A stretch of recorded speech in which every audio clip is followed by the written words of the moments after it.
सबसे पहले नवोदय तैयारी में हमें ये पता होना चाहिए कि हमें पैटर्न क्या आएगा, पेपर का पैटर्न क्या होगा। ठीक है, पेपर के पैटर्न में हमारा सबसे पहला पार्ट आता है मेंटल एबिलिटी, जिसको हम मानसिक योग्यता भी कहते हैं। ठीक है, आज मैं आपको पहले 5 भागों के बारे में बताऊंगा कि पहले 5 भागों में कौन से प्रश्न आते हैं। हर भाग के 4-4 प्रश्न आएंगे। कितने आएंगे? 4। ठीक है, तो ये जो मैं आपको बता रहा हूँ ये आपका 20 नंबर का पेपर आएगा इतने में से। फिर कल बाकी अगला वीडियो जो हम नेक्स्ट उसमें बनाएंगे, तो इसमें जो पहला भाग 1 में अगर हम देखें तो आपने अपने दिमाग में रखना है कि बहुत सब कुछ पहले तो बहुत आसान होता है, कोई इतना मुश्किल काम नहीं होता। जैसा पहला क्वेश्चन हम सीधे पार्ट पे आते हैं। भाग 1 में आपको पहला क्वेश्चन मिलेगा ओड वन आउट।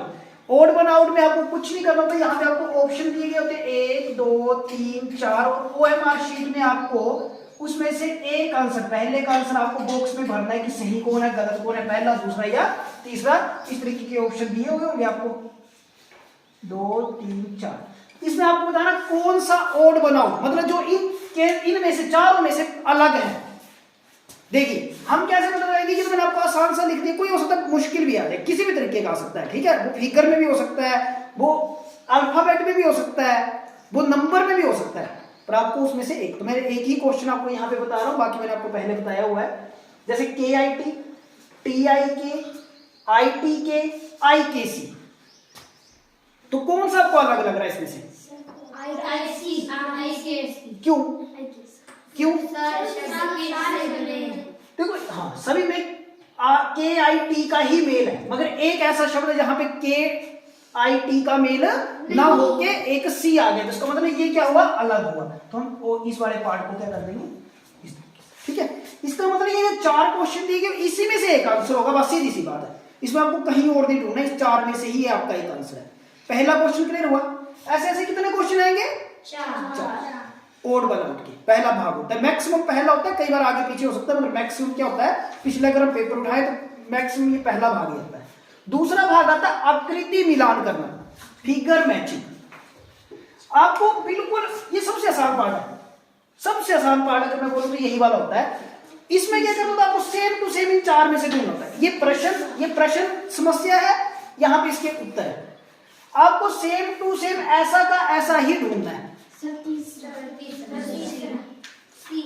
देखो है ना, तीसरा सामने दिख रहा है, तो ये आपका ये वाला आंसर होगा। आपने OMR शीट में इसी तरीके से इसका दूसरे का आंसर भी ऐसे आपको गोले लगे होंगे, आपने तीसरे वाले को पूरा सही ढंग से फिल कर देना, तो ये आपका तीसरे का आंसर आ जाएगा। क्लियर है बात बच्चे? तो ये आपका दूसरा भाग आ गया। दूसरे भाग में आपको क्या बोला गया होगा कि सेम टू सेम ढूंढो, जो होगा वो आंसर। ये सबसे आसान पार्ट होता है। करना क्या होता है, आपको प्रश्न की तरफ ध्यान से देखना होता है और बिल्कुल उसकी तरह उत्तर ढूंढना होता है, बस और कुछ भी नहीं, और ये सबसे जल्दी मिल जाता है। तो इसके 4 क्वेश्चन आएंगे, चारों के चारों ठीक होने चाहिए ये भी। फिर तीसरा पार्ट आता है पैटर्न पूरा करो। ये तो आकृति मिलान था, पैटर्न। इसमें क्या होगा कि जैसे ये पैटर्न बना हुआ ना, उसमें एक जगह खाली रख दीजिए। जैसे इसमें ये वाला पार्ट क्या रख दिया, खाली रख दिया। आपको बताना है कि इसमें कौन सा, ये इसमें से कौन सा ऐसा इसमें पूरा फिट बैठ है, है ना? क्यों? क्योंकि देखो इसमें अंदर की तरफ मुंह वाले है ना। अब देखा जाए तो मुझे वो वाला चाहिए जो इसको क्रॉस कर रहा हो, तो क्रॉस करने वाले सिर्फ एक ये है और एक ये है, बाकी ये 2 तो हमारे आंसर नहीं हो सकते। अब इन 2 में से हम चेक करेंगे कि किसका मुंह अंदर की तरफ है, अंदर की मतलब इस तरफ को है, तो इस तरफ वाला मुंह ये वाला है ना, तो हमारे पास ये एरो वाला इस तरफ वाला है, तो हम इसको टिक कर देंगे। इसको भी आप ऐसे करके OMR शीट में आप इसका ऑप्शन जो चौथा नंबर फिल कर दो। क्लियर है बात? ऐसे भी कितने भाग आएंगे, कितने क्वेश्चन आएंगे ऐसे? 4 क्वेश्चन ऐसे ऐसे आएंगे। ठीक है, फिर आता है भाग 4, श्रृंखला पूर्ण करो।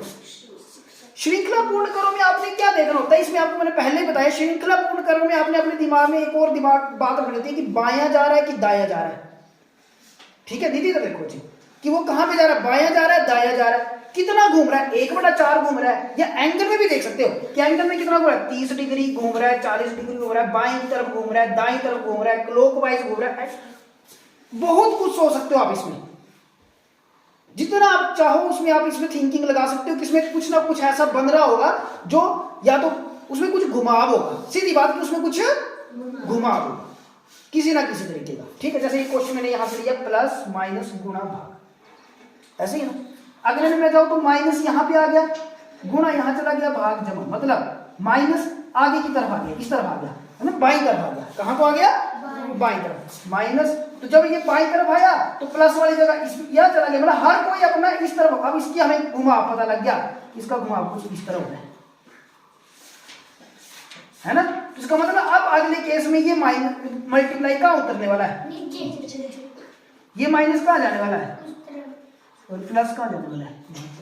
तो जहां पे ये वाली ऐसी ऐसी ऑप्शन होगी आपने उसको टिक कर देना। इसमें सबसे आसान तरीका ये रहता है कि आप उसमें हल्का सा बना के देख लो कि कौन सा बनेगा। ठीक है, ये कौन सा पार्ट आ गया? श्रृंखला पूर्ण करो चौथा पार्ट। इसका भी इसके आगे आपके ऑप्शन दिए हुए, मैंने ऑप्शन नहीं लिखी है। ठीक है, फिर अगला पांचवा भाग आ गया एनालॉजी, सादृश्यता। सादृश्यता में सेट बने होंगे। अब आपको पेपर में जब आपको क्वेश्चन आएगा ना तो आपको ऐसे नहीं बोलोगा ओड ऐसे असंगत को अलग करो, ऐसे नहीं, आपको उसी में से उसमें आपको बताया गया होगा। जैसे क्वेश्चन हम पढ़ते हैं, उन्हें क्वेश्चन में कैसे बोला गया है इसमें, जैसे पहले क्वेश्चन के लिए कैसे बोला गया है, प्रश्न संख्या 1 से 4 प्रत्येक प्रश्न में 4 चित्र 1 2 3 4 ये वाले, ठीक है, दर्शाए गए हैं। इन 4 चित्रों में से 3 चित्र किसी विधि से एक समान है जबकि एक चित्र अभिन्न है। 4 चित्र जो है वो यहाँ से अन्य से भिन्न है, तो अन्य से भिन्न चित्र का चयन करो। अब यहाँ पे हम तो ओड वन आउट बोल रहे हैं, मगर वहां पे क्वेश्चन में नहीं बोलोगे होगा कि ओड वन आउट या संगत को अलग करो। या अपने दिमाग में रखना कि जब अलग करने की बात आएगी तो संगत वाला है। दूसरा पार्ट है 5 से 8 प्रश्नों में 1 2 3 4 चित्र दर्शाए गए हैं, उत्तर चित्र दिए गए हैं। आपने उत्तर चित्र में समरूप, समरूप मतलब एक जैसा ढूंढना है। ठीक है, समरूप। आकृति मिलान में क्या शब्द यूज किया गया होगा? समरूप। ठीक है, याद रख लेना कौन सा शब्द यूज किया गया होगा? समरूप। ठीक है, इसी तरह के इसमें पैटर्न शब्द यूज किया गया होगा, इसमें सेट शब्द यूज किया गया। जैसे एनालॉजी में क्या शब्द यूज किया गया होगा? सेट। मतलब बोलेगा ना ये सेट है, तो इस सेट को पूरा करो, ये बोलेगा। ठीक है, तो अभी अगर इसको देखा जाए तो क्या है? वर्ग, वर्ग के अंदर क्रॉस। फिर ये हुआ क्या? वैसा ही रहा, मगर क्रॉस भी हो क्या हो गया? बड़ा हो गया। अब इसी तरीके से ये सर्कल, सर्कल के अंदर क्या है? प्लस। तो अब क्या हो जाएगा इसमें से अंदर? सेकंड। क्यों? क्योंकि अब अगले केस में क्या हो जाएगा? सर्कल वैसे रहेगा और प्लस क्या हो जाएगा? बड़ा। तो ऐसा सा कहां पे है? ये सी आंसर हो जाएगा। ऐसे ऐसे 4 क्वेश्चन होंगे।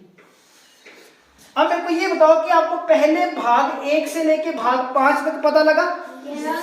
इसके 20 क्वेश्चन आएंगे, आप 20 क्वेश्चन कर सकते हैं। कोई ऐसा क्वेश्चन जो आपको लगता है कि हमें सर नहीं आता, क्योंकि हम ये 5 पार्ट कर चुके हैं। ठीक है, तो ये आपने ध्यान से करना है।